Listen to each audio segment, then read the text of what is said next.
Good morning प्यारे बच्चों। आज हम क्लास 10th की हिंदी की वर्कशीट नंबर 73 करेंगे। डेट है 19 जनवरी। आज का हमारा टॉपिक है मानवीय करुणा की दिव्य चमक। जो चैप्टर है उसका हम आगे का जो अंश है उसे हम पढ़ेंगे। तो देखते हैं सबसे पहले हमारी वर्कशीट में क्या क्या दिया गया है। यहाँ पर कुछ पंक्तियाँ दी गई हैं हमारे इस वाले चैप्टर की आगे की, और वहाँ पर कुछ क्वेश्चन दिए गए हैं। कितने क्वेश्चन है कुल मिलाकर? 5 क्वेश्चन दिए गए हैं और हमारी 2 गतिविधियाँ दी गई हैं। तो इन सबको अपनी वर्कशीट में हम पूरा करेंगे। तो शुरू करते हैं आज की वर्कशीट को।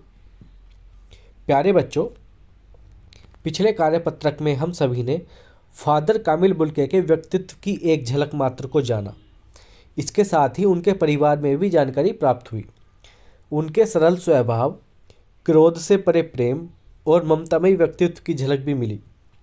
लेकिन अभी बहुत कुछ जानना शेष है। तो चलिए आज उससे आगे उनके व्यक्तित्व के कुछ और पहलुओं पर विस्तार से जानते हैं। क्रमशः क्रमशः का मतलब यह है जहाँ से हमने पीछे छोड़ा था वहीं से हम आगे शुरू करेंगे। आपको अपने देश की याद आती है? लेखक पूछता है किससे? फादर कामिल बुल्के से। तो वो कहते हैं मेरा देश तो भारत है। मैं तो जन्मभूमि की पूछ रहा हूँ। जन्मभूमि मतलब जहाँ फादर कामिल बुल्के का जन्म हुआ था वहाँ की पूछ रहा हूँ। तो फादर कामिल बुल्के कहते हैं हाँ आती है, बहुत सुंदर है मेरी जन्मभूमि रेम्स चैपल। तो अगर क्वेश्चन पूछा जाए फादर कामिल बुल्के की जन्मभूमि का नाम बताइए, जगह का स्थान का नाम बताइए, तो है रेम्स चैपल। ठीक है, और कहाँ पर है ये? बेल्जियम में है। हमने पिछली वर्कशीट में पढ़ा था और आज भी हम पढ़ेंगे इसे। उसके बाद घर में किसकी याद आती है? माँ की याद आती है, बहुत आती है। किसकी याद? माँ की याद। ठीक है। फिर अक्सर माँ की स्मृति में डूब जाते देखा। उनकी माँ की चिट्ठियाँ अक्सर उनके पास आती थी।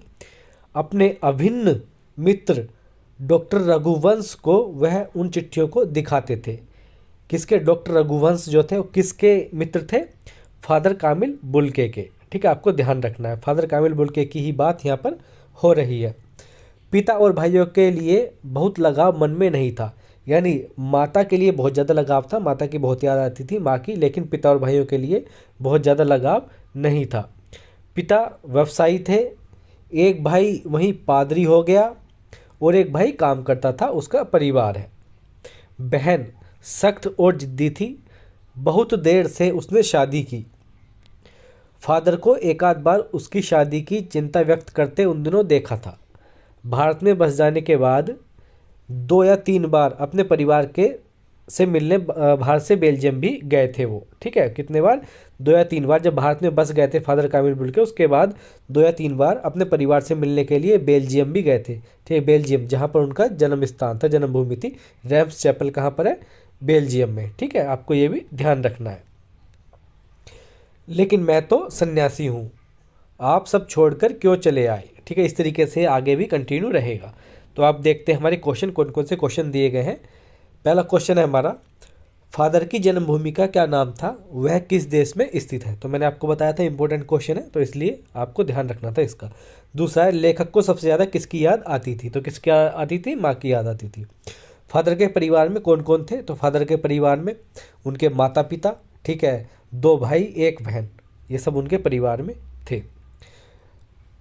पादरी और सन्यासी शब्द के विषय में आपके मन में क्या भाव है, अपने शब्दों में लिखिए। उसके बाद है, फादर के परिवार में कितने सदस्य थे, वे क्या करते थे? ठीक है, इससे पहले पूछा गया था हमसे फादर के परिवार में कौन कौन थे। तो जहाँ कौन कौन पूछा गया हमें वहाँ पर बताना है क्या? माता पिता, 2 भाई और 1 बहन। ठीक है, अब पूछा जाए कितने सदस्य थे, तो कितने सदस्यों में कौन हो जाएंगे? फादर भी शामिल हो जाएंगे।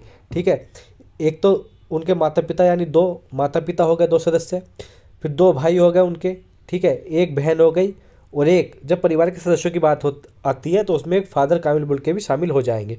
तो कितने? कुल 6 सदस्य हो जाएंगे। ठीक है, तो कितने सदस्य थे? कुल 6 सदस्य थे। इस तरीके से क्या क्या करते थे इसका आंसर हम अभी लिखेंगे। ठीक है, तो अब इनके आंसर हम एक बार लिख लेते हैं। पहला क्वेश्चन हमारा, फादर की जन्मभूमि का क्या नाम था, वह किस देश में स्थित है? तो इसका आंसर हम इस तरीके से लिखेंगे, फादर की जन्मभूमि का नाम रेम्स चैपल था। रेम्स चैपल बेल्जियम में स्थित है। ठीक है, सेकंड क्वेश्चन है, लेखक को सबसे ज़्यादा किसकी याद आती थी? लेखक को सबसे ज़्यादा माँ की याद आती थी। ठीक है। उसके बाद थर्ड है हमारा, फादर के परिवार में कौन कौन थे? फादर के परिवार में उनके माता पिता, 2 भाई और 1 बहन थी। ठीक है। उसके बाद फोर्थ क्वेश्चन है हमारा, फादर और सन्यासी शब्द के विषय में आपके मन में क्या भाव है? आप अपने शब्दों में लिखिए।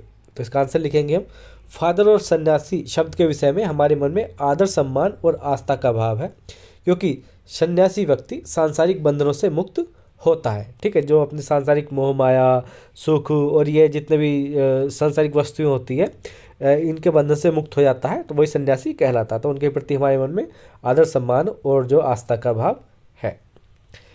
नेक्स्ट है हमारा, फादर के परिवार में कितने सदस्य थे और वे क्या करते थे? तो मैंने आपको बताया था कितने, यहाँ पूछ रहा संख्या पूछ रहा है कितने सदस्य थे, तो कुल 6 सदस्य थे। 6 सदस्य में कौन कौन हो गए? 2 तो उनके माता पिता हो गए। ठीक है। 2 भाई हो गए, 1 बहन हो गई और 1 फादर खुद हो गए। जब परिवार के सदस्यों की बात आती है तो उसमें हम स्वयं को भी काउंट करते हैं। तो 2 + 2 4, 5 और 1 6। तो कुल कितने सदस्य हो गए? 6 सदस्य हो गए। वे फादर के परिवार में 6 सदस्य थे। पिता व्यवसायी थे, 1 भाई पादरी था और दूसरा भाई काम करता था। तो इस तरीके से हम इसका आंसर लिखेंगे। अब है गतिविधि। गतिविधि में हमसे पूछा गया, कार्यपत्रक में कठिन शब्द छांटकर लिखिए और उसका अर्थ भी पता लगाइए। तो कुछ कठिन शब्द हैं जो मैंने लिखे हैं। अगर आपको भी कुछ और शब्द कठिन लगते हैं इसमें से तो आप कमेंट में लिख सकते हैं और मैं उनका अर्थ आपको बता दूंगा। जैसे स्मृति, स्मृति होता है याद या फिर स्मरण। ठीक है। स्मृति मतलब कुछ याद किया हुआ या फिर स्मरण। अभिन्न, अभिन्न होता है जो अलग न किया जा सके या फिर घनिष्ठ। ठीक है। अभिन्न मित्र का मतलब होता है घनिष्ठ मित्र, या फिर इसका एक शाब्दिक अर्थ ये होता है जो अलग न किया जा सके, जो भिन्न न किया जा सके, अलग न किया जा सके। पादरी, पादरी क्या होता है? ईसाई धर्म का पुरोहित। ठीक है। उसे क्या बोलते हैं? पादरी बोलते हैं। जैसे हमारे साधु होते हैं इसी तरीके से जो है वहाँ ईसाई धर्म में जो है पादरी होता है।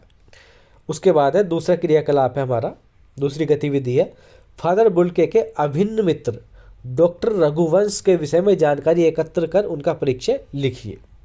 तो इसका आंसर हम कुछ इस तरीके से लिखेंगे। डॉक्टर रघुवंश सहाय वर्मा का जन्म 30 जून 1921 को उत्तर प्रदेश के हरदोई जिले के गोपमू कस्बे में हुआ था। उनके दोनों हाथ बचपन से अपंग थे, लेकिन रघुवंश सहाय जी ने अपनी अपंगता को कभी अपनी कमजोरी नहीं बनने दिया और अपने पैरों से लिखना शुरू कर दिया और विद्यालय में अध्ययन कार्य का क्रम प्रारंभ हो गया। ठीक है। उनके बचपन से ही दोनों हाथ उनके अपंग थे, तो अब लिख नहीं सकता तो आदमी पढ़ेगा मतलब स्कूल कैसे जाएगा, तो उन्होंने अपने पैरों से लिखना शुरू कर दिया था। उसके बाद उनका जो अध्ययन कार्य था स्कूल जाने का वो शुरू हो गया था। वह इलाहाबाद विश्वविद्यालय से पढ़ाई पूरी करने के बाद वहीं हिंदी विभाग में अध्यापन का कार्य करने लगे। ठीक है। उन्होंने क्या किया, इलाहाबाद विश्वविद्यालय से अपनी पढ़ाई पूरी की और वहीं पर हिंदी विभाग में अध्यापन कार्य करने लगे थे।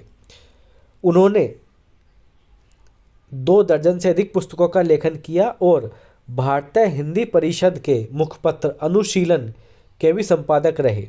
भारत भारती, भगवान दास तथा शंकर सम्मान सहित कई पुरस्कारों से भी उन्हें सम्मानित किया गया। ठीक है। तो ये सब किसके बारे में था? ये था डॉक्टर रघुवंश के बारे में, जो कौन थे? जो फादर बुल्के के एक घनिष्ठ मित्र थे। ठीक है। तो ये हमारा सेकंड गतिविधि थी। इसी तरीके से हमारी आज की वर्कशीट पूरी होती है। अगर आपको वर्कशीट अच्छी लगी, वीडियो अच्छी लगी तो वीडियो को लाइक करना और शेयर करना। Thank you, thanks a lot.